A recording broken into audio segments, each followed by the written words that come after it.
ತಡೆಗೋಡೆ ಕುಸಿತದಿಂದ ಪ್ರಾಣಹಾನಿ, ವಿದ್ಯುತ್ ತಂತಿ ಹರಿದು ಅಮಾಯಕರ ಬಲಿ, ಜಲಸಿರಿ ಹಾಗೂ ಒಳಚರಂಡಿ ಯೋಜನೆಗೆ ಅಲ್ಲಲ್ಲಿ ಅಗೆದಿಟ್ಟ ಪರಿಣಾಮ ಮಳೆಯ ಸಂದರ್ಭ ಉಂಟಾಗುತ್ತಿರುವ ಸಮಸ್ಯೆಗಳ ಬಗ್ಗೆ ಮಂಗಳೂರು ಮಹಾನಗರ ಪಾಲಿಕೆಯ ಸಾಮಾನ್ಯ ಸಭೆಯಲ್ಲಿ ಪಕ್ಷಾತೀತವಾಗಿ ಮಂಗಳೂರು ಮಹಾನಗರ ಪಾಲಿಕೆಯ ಸದಸ್ಯನಿಂದ ತೀವ್ರ ಆಕ್ರೋಶ ವ್ಯಕ್ತವಾಯಿತು. ಮೇಯರ್ ಸುಧೀರ್ ಶೆಟ್ಟಿ ಕಣ್ಣೂರು ಅಧ್ಯಕ್ಷತೆಯಲ್ಲಿ ನಡೆದ ಸಾಮಾನ್ಯ ಸಭೆಯಲ್ಲಿ ವಿಪಕ್ಷ ನಾಯಕ ಪ್ರವೀಣ್ ಚಂದ್ರ ಆಳ್ವ ಪ್ರಾಕೃತಿಕ ವಿಕೋಪದಿಂದ ನಗರದಲ್ಲಿ ಸಂಭವಿಸಿದ ದುರ್ಘಟನೆಗಳನ್ನು ಪ್ರಸ್ತಾವಿಸಿದ್ರು.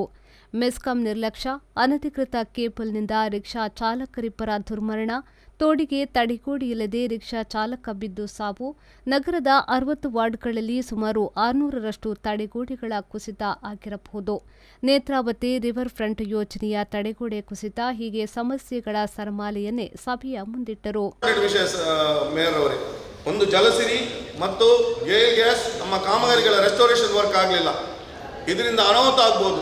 ನಮ್ಮ ಮಂಗಳೂರಿನ ಇವತ್ತು 2 ದಿವಸ ರೆಡ್ ಅಲರ್ಟಲ್ಲಿ ಬಹಳಷ್ಟು ಅನಾಹುತಗಳು ಆಗಿದೆ.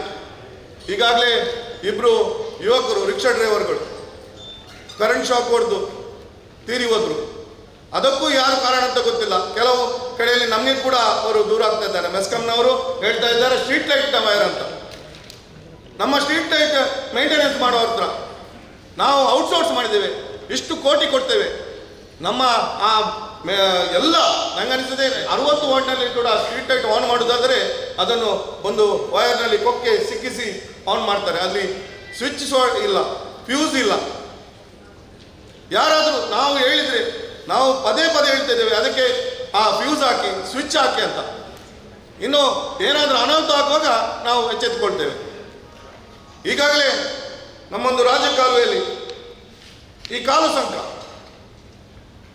ಅದು ಕಂಪ್ಲೀಟ್ ಹಾಳಾಗಿದೆ. ಕೊಳೆ ಅಂದರೆ ಅದು ರಸ್ಟ್ ಹಿಡಿದು ಅದನ್ನು ನಾವು ಅದರಲ್ಲಿ ಹೋಗ್ಬಾರ್ದು, ಯಾರು ಹೋಗ್ಬಾರ್ದು ಅಂತ ಕಲ್ಲನ್ನಿಟ್ಟು ಇಟ್ಟಿದೆ. ಆದರೆ ಈ ಜನರು ಹೇಗೆ ಅಂದರೆ ಅವರಿಗೊಂದು ಧೈರ್ಯ ಇರ್ತದೆ. ಅವರು ಸ್ವಲ್ಪ ಹಾಳಾದರೂ ಕೂಡ ಹೋಗ್ಬೋದಂತೇಳಿ ಟ್ರೈ ಮಾಡಿ ಹೋಗ್ತಾರೆ ಹಾರಿಕೊಂಡು. ಒಂದು ವೇಳೆ ಅದು ಕೊಲಾಪ್ಸ್ ಆದರೆ ಅವರ ಜೀವ ಹೋಗ್ತದೆ. ಈಗಾಗಲೇ ನಂಗೆ ಅನಿಸ್ತದೆ ಇಲ್ಲಿ ಕುದುರು ಆಡಂ ಕುದುರಲ್ಲಿ ಹೊಯ್ಗೆ ರಾಶಿ ಹೋಗುವಂಥದ್ದು ಒಂದು ಸಾಧಾರಣ ಒಂದು 200-300 ಮೀಟರ್ ಆ ಒಂದು ಕಾಲು ಸಂಕ ಸಂಪೂರ್ಣ ಹದಗೆಟ್ಟಿದೆ. ಒಂದು ವೇಳೆ ಯಾರಾದರೂ ಹೋದರೆ ಮರಣ ಗ್ಯಾರಂಟಿ. ನಂಗೆ ಅನಿಸ್ತದೆ ಒಂದು 5 ವರ್ಷದಿಂದ ಆ ಭಾಗದ ಕಾರ್ಪೊರೇಟರ್ ಶಾಸಕರು ಎಲ್ಲರೂ ನಾವು ಹೇಳಿದ್ದೇವೆ ಬಹಳಷ್ಟು ದೊಡ್ಡ ಅನುದಾನ ಬೇಕಾಗ್ತದೆ. ಆದ್ದರಿಂದ ನಮ್ಮಲ್ಲಿ ಈ ಪ್ರಾಜೆಕ್ಟ್ಗಳಿರುವಂತಹ ಯಾವುದಾದ್ರು ಅನುದಾನದಲ್ಲಿ ಅದನ್ನು ಸರಿಪಡಿಸಬೇಕಂತ ನಾನು. ಸದಸ್ಯರಾದ ಮೊಹಮ್ಮದ್ ಲತೀಫ್, ಅಬ್ದುಲ್ ರೌಫ್, ದಿವಾಕರ್ ಪಾಂಡೇಶ್ವರ, ಗಾಯತ್ರಿ, ಭಾಸ್ಕರ, ಪ್ರೇಮಾನಂದ ಶೆಟ್ಟಿ, ವಿನಯರಾಜ್, ಶಶಿಧರ ಹೆಗ್ಡೆಯವರು ಅವರ ಮಾತಿಗೆ ಪೂರಕವಾಗಿ ವಿದ್ಯುತ್ ಕಂಬಗಳಲ್ಲಿ ಬೇಕಾಬಿಟ್ಟಿಯಾಗಿ ಅಳವಡಿಸಿರುವ ಅನಧಿಕೃತ ಕೇಬಲ್ಗಳನ್ನು ತೆರವುಗೊಳಿಸಿ ಭೂಗತ ಅಳವಡಿಕೆಗೆ ಅವಕಾಶ ಮಾಡಿಕೊಡಬೇಕೆಂದು ಒತ್ತಾಯಿಸಿದರು.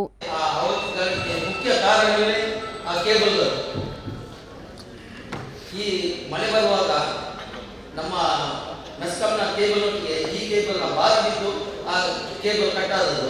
ಆದ್ದರಿಂದ ಈಗಲೇ ನೀವು ಒಂದು ಆದೇಶ ಕೊಡಬೇಕು. ನಮ್ಮ ಮಂಗಳೂರು ಮಹಾನಗರ ಪಾಲಿಕೆಯ ಒಳಗೆ ಅನಧಿಕೃತ ಕೇಬಲ್ ಹಾಕಿದ್ದು ಅದನ್ನು ಕೂಡಲೇ ತೆಗೆಸುವ ಕೆಲಸವನ್ನು ಆಗಬೇಕು.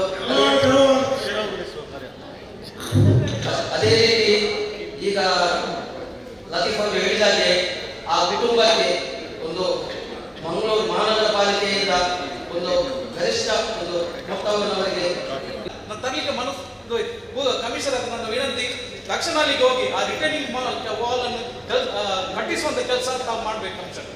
ಯಾಕೆಂದ್ರೆ ಜೀವಕ್ಕೆ ಅಪಾಯ ಆಗುವಂಥದ್ದು. ಎರಡನೇದು ಪೂಜಾ ಮೇಯರ್ ಅವರೇ ಕೇಬಲ್ ಇರುವಾಗ ಈ ನಮ್ಮ ಲತೀಫ್ ಅವರಿಗೆ ಹೇಳಿದ್ರು ಸತ್ತಿದ್ದಾರೆ ಅಂತ. ಲೊರೋಫ್ ಅವರು ಮಾತಾಡಿದ್ರು ಈ ಮೆಸ್ಕಾಂ ಕೇಬಲ್ಗಳಲ್ಲಿ ಎಲ್ಲ ಟೆಲಿಫೋನ್ ವೈರ್ಗಳು, ಎಲ್ಲ ಇಂಟರ್ನೆಟ್ ವೈರ್ಗಳು, ನೀವು ವಾಸ್ಲೈನಿಗೆ ಬನ್ನಿ, ನೋಟ್ ಮಾಡಿ, ವಾಸ್ಲೈನಿಗೆ ಬನ್ನಿ. ಸಾಧಾರಣ 25 ಕೇಬಲ್ ವೈರ್ ಅದರಲ್ಲಿ ಹೋಗಿ ಕೆಳಗೆ ಬಿದ್ದೆಲ್ಲ ಕೇಳೋರಿಲ್ಲ ಸ್ಥಿತಿಯಲ್ಲಿದೆ. ಅದನ್ನು ದೀಪಕ್ ವೆಲ್ ಅಂತ ಹೇಳಿ ಒಬ್ಬ ಆರ್ಟಿಐ ಹಾಕಿ ಅದನ್ನು ಸ್ಟೇ ಮಾಡಿದ್ದಾರೆ.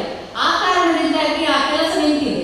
ಅದನ್ನು ರಾಜ್ಯಪಾಲರಿಗೆ ಅವರು ಲೆಟರ್ ಹಾಕಿ ಇಲ್ಲಿ ತಡೆಗೋಡೆಯನ್ನು ಅಂದ್ರೆ ಅಕ್ರಮವಾಗಿ ಮಣ್ಣು ಹಾಕ್ತಾ ಇದ್ದಾರೆ ಅಂತೇಳಿ ಕಂಪ್ಲೇಂಟ್ ಮಾಡಿ ನೇತಾಜಿ ಮದುವೆಗೆ ಅಕ್ರಮವಾಗಿ ಮಣ್ಣು ಹಾಕಿ ಅದನ್ನು ಸ್ಥಗಿತಗೊಳಿಸಿದ್ರು. ತೀವ್ರ ಸಚಿವರ ಚರ್ಚೆಯ ಬಳಿಕ ಮೇಯರ್ ಸುಧೀರ್ ಶೆಟ್ಟಿ ಪ್ರತಿಕ್ರಿಯಿಸಿ ಸ್ಮಾರ್ಟ್ ಸಿಟಿಯಿಂದ ಜಂಟಿ ಸರ್ವೆ ನಡೆಸುವ ವೇಳೆ ಅನಧಿಕೃತ ಕೇಬಲ್ಗಳನ್ನು ತೆರವುಗೊಳಿಸುವಂತೆ ನಿರ್ದೇಶನ ನೀಡಿದರು. ಜೀವವನ್ನು ಕಳೆದುಕೊಂಡಿರುವಂತಹದ್ದು, ಅವನನ್ನು ಬದುಕಿಸಲಿಕ್ಕೆ ಇನ್ನೊಬ್ಬರು ಹೋಗಿ ಅವರು ಕೂಡ ತನ್ನ ಪ್ರಾಣವನ್ನು ಕಳ್ಕೊಂಡಿದ್ದಾರೆ. ಹಾಗಾಗಿ ಈ ಘಟನೆ ನಮ್ಮ ಮಂಗಳೂರು ಮಹಾನಗರ ಪಾಲಿಕೆಯ ವ್ಯಾಪ್ತಿಯಲ್ಲಿ ಆಗಬಾರ್ದಿತ್ತು. ಹಾಗಾಗಿ ಇನ್ನು ಮುಂದಕ್ಕೆ, ಯಾಕಂತ ಹೇಳಿದ್ರೆ ಬಹಳ ಎಚ್ಚರಿಕೆಯಿಂದ ಹೇಳ್ತಾ ಇದ್ದೇನೆ, ನಮ್ಮ ಎಲ್ಲ ಸದಸ್ಯರು ಕೂಡ ಒಕ್ಕರೊಳ ಒತ್ತಾಯವನ್ನು ಮಾಡ್ತಾ ಇದ್ದಾರೆ. ಏನಂತ ಹೇಳಿದ್ರೆ ಪ್ರತಿಯೊಂದು ನಿಮ್ಮ ಎಲೆಕ್ಟ್ರಿಕ್ ಪೋಲಲ್ಲಿ ಕೇಬಲ್ನ ಬಂಡಲ್ ನೇತಾಡ್ತಾ ಇರ್ತದೆ, ಕೆಲವೊಂದು ಕೇಬಲ್ ರಸ್ತೆಯಲ್ಲಿ ಬಿದ್ದಿರ್ತದೆ. ಯಾವುದು ಅಂತ ಕೇಳಿದ್ರೆ ಯಾರಿಗೂ ಕೂಡ ಗೊತ್ತಿಲ್ಲ. ಇಂತಹ ಮುಂದಿನ ಅನಾಹುತಕ್ಕೆ ನಾವು ನಮ್ಮ ಮಂಗಳೂರು ಮಹಾನಗರ ಪಾಲಿಕೆ ನೇರವಾಗಿ ನಿಮ್ಮನ್ನೇ ಹೊಣೆಗಾರರನ್ನಾಗಿ ನಾವು ಮಾಡ್ತೇವೆ. ಮತ್ತೆ ಎಲ್ಲಿಯಾದ್ರೂ ಆ ಕೇಬಲ್ನಿಂದಾಗಿ ನಮ್ಮ ಬೈಕಲ್ಲಿ ಹೋಗುವವರು ಎಲ್ಲಿಯಾದ್ರೂ ಬಿದ್ದರೆ ಅಂತಹ ಅನಾಹುತ ಆದ್ರೂ ಕೂಡ ಅದಕ್ಕೆ ಕೂಡ ನೀವೇ ಜವಾಬ್ದಾರರಾಗ್ತೀರಿ. ಹಾಗಾಗಿ ನಮಗೆ ಮಾಹಿತಿಯನ್ನು ಕೊಡಿ, ನೀವು ಯಾವ ಆಧಾರದಲ್ಲಿ ಆ ಒಂದು ನಮ್ಮ ಎಲೆಕ್ಟ್ರಿಕ್ ಪೋಲಲ್ಲಿ ಕೇಬಲ್ ಹಾಕ್ಲಿಕ್ಕೆ ಪರ್ಮಿಷನ್ ಕೊಟ್ಟಿದ್ದೀರಿ ಎಂಬುದಾಗಿ ನಮಗೆ ಮಾಹಿತಿ ಕೊಡಿ ಸದನಕ್ಕೆ. ನಗೇಶ್ ಕಾಬೂರು, ವಿ4 ನ್ಯೂಸ್, ಮಂಗಳೂರು.